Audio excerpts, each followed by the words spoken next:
Hello दोस्तों, welcome back to open migration Australia.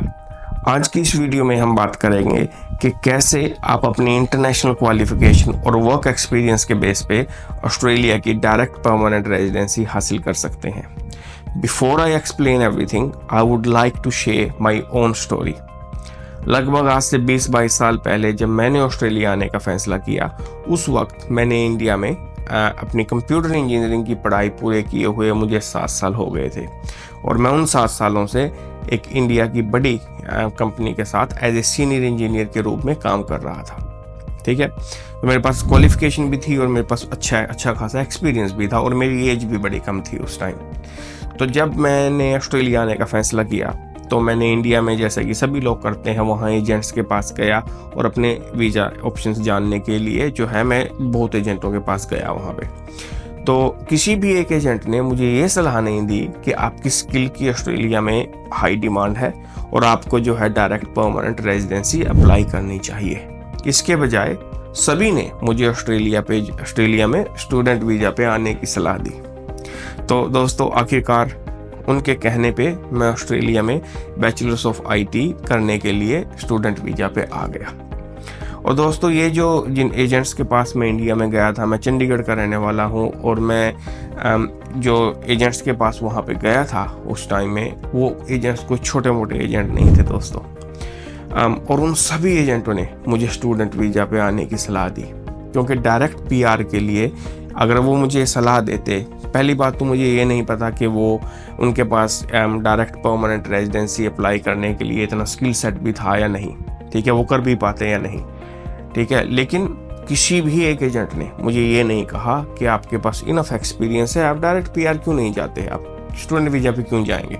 किसी ने मुझे ऐसी सलाह नहीं दी, क्योंकि दोस्तों अगर मैं डायरेक्ट पीआर पे आता तो उन्हें क्या मिलता, उन्हें मुझसे जो वो फीस लेते 2-4 लाख रुपए उन्हें फीस के मिलते। लेकिन अगर मैं स्टूडेंट वीज़ा पे आता, जो कि मैं आया भी, एक तो उन्होंने मुझसे अपनी 3-3.5 लाख रुपए जो फीस ली वीज़ा अप्लाई करने के, और फीस जो मैंने कॉलेज की, जहाँ पे यूनिवर्सिटी में मैं स्टडी करने के लिए आया था, उनसे उनको ऑलमोस्ट उस फीस की 50 to 70% कमीशन मिली।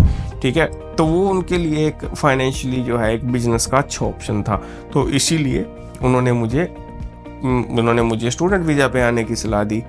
लेकिन आज के टाइम में, आज से 22 साल के बाद, जब मैं सोचता हूँ दोस्तों कि अगर हम जब किसी एजेंट से, किसी लॉयर के पास कोई सलाह लेने के लिए जाते हैं, हम चाहते हैं कि वो लॉयर, वो एजेंट हमारे लिए काम करे, किसी कमीशन के लिए नहीं। ठीक है, तो मेरा आपसे बार बार यही कहूँगा कि किसी की ऐसी घटिया सलाह से बचें।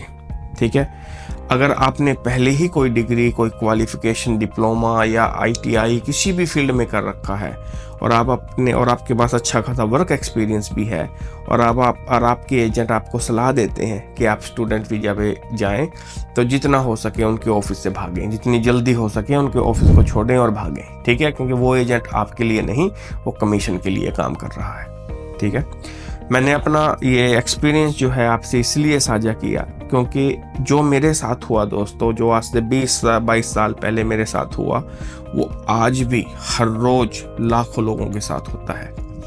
तो मैं इस तरह के गलत बिहेवियर को बिल्कुल भी बढ़ावा नहीं देना चाहता और मैं ये चाहता हूँ कि इस तरह का बिहेवियर रुक जाए, बिल्कुल ही रुक जाए, क्योंकि ये प्रोफेशनल बिहेवियर नहीं है। इसीलिए इस बिहेवियर को रोकने के लिए और आप लोगों तक डायरेक्ट पहुंच करने के लिए मैंने ये कंपनी शुरू की है। तो दोस्तों, जहाँ जो फीस लगती है, देखिए वो तो लगती है, जो जिसकी एजेंट की, लॉयर की, जिसके पास क्वालिफिकेशन है, एक्सपीरियंस है, नॉलेज है, वो अपना टाइम आपको देखिए फ्री में तो कोई देगा नहीं। सभी की जो फीस है वो तो फीस है, और मैं ये भी नहीं कहता कि हमारी फीस जो है वो दूसरे एजेंटों से सस्ती है, नहीं, ऐसा भी नहीं है। लेकिन दोस्तों, हम जो आपसे फीस लेते हैं या हम जो भी अपनी सर्विसेज की फीस लेते हैं, वो हम आपसे आपके लिए काम करने की फीस लेते हैं, किसी कमीशन के लिए नहीं। ठीक है, तो ये बात हमेशा ध्यान रखें, चाहे हम हैं, चाहे आप किसी भी एजेंट के पास जाएं, वो agent must work for you, not for commission. तो चलिए, अब हम बात करते हैं कि आप अपनी ओवरसीज क्वालिफिकेशन और एक्सपीरियंस का यूज़ करके ऑस्ट्रेलिया की परमानेंट रेजिडेंसी कैसे हासिल कर सकते हैं। तो दोस्तों सबसे पहला स्टेप जो है वो ये है कि क्वालिफिकेशन। ठीक है, आपके पास क्वालिफिकेशन और एक्सपीरियंस का होना बहुत ज़रूरी है। आपने देखिए यहाँ ऑस्ट्रेलिया की एक स्किल लिस्ट जो आती है उसमें क्लियरली होता है कि किस किस स्किल्स की ऑस्ट्रेलिया में डिमांड है, तो वो पूरी स्किल तो यहाँ कवर नहीं होगी।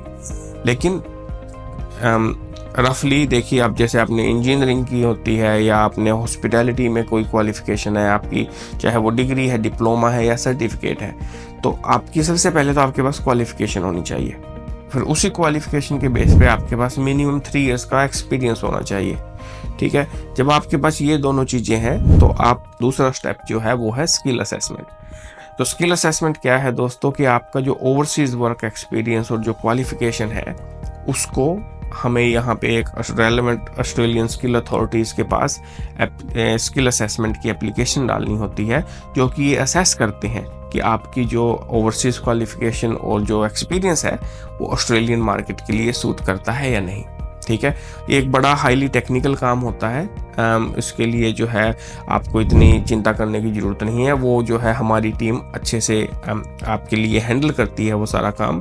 आपको सिर्फ जो है अपने रेलेवेंट डॉक्यूमेंट्स हमें प्रोवाइड करने होते हैं और ये हमारी टेक्निकल टीम का काम है उसको हैंडल करना।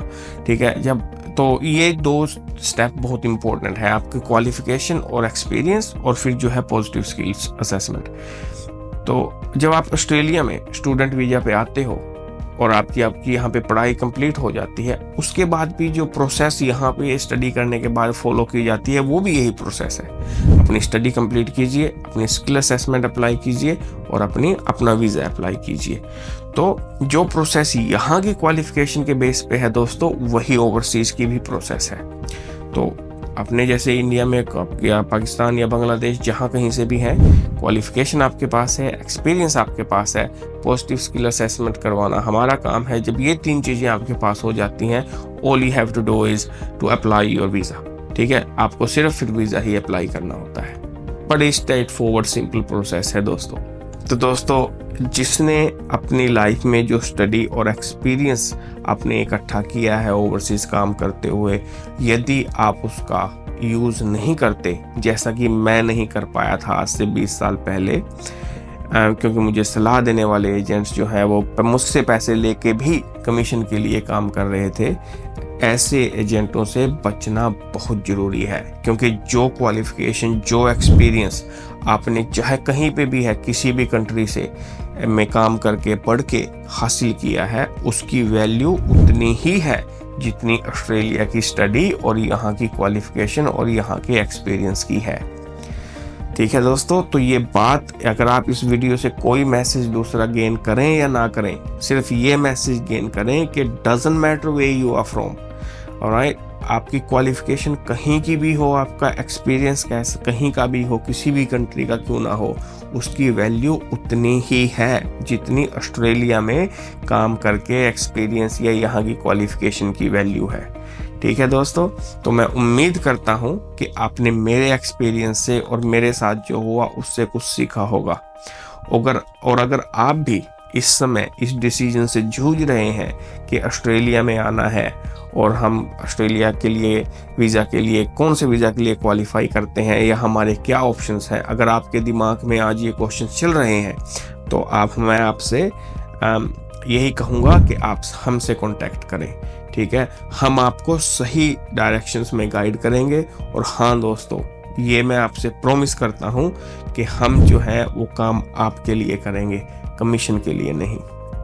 So thank you for watching this video. We'll see you next time.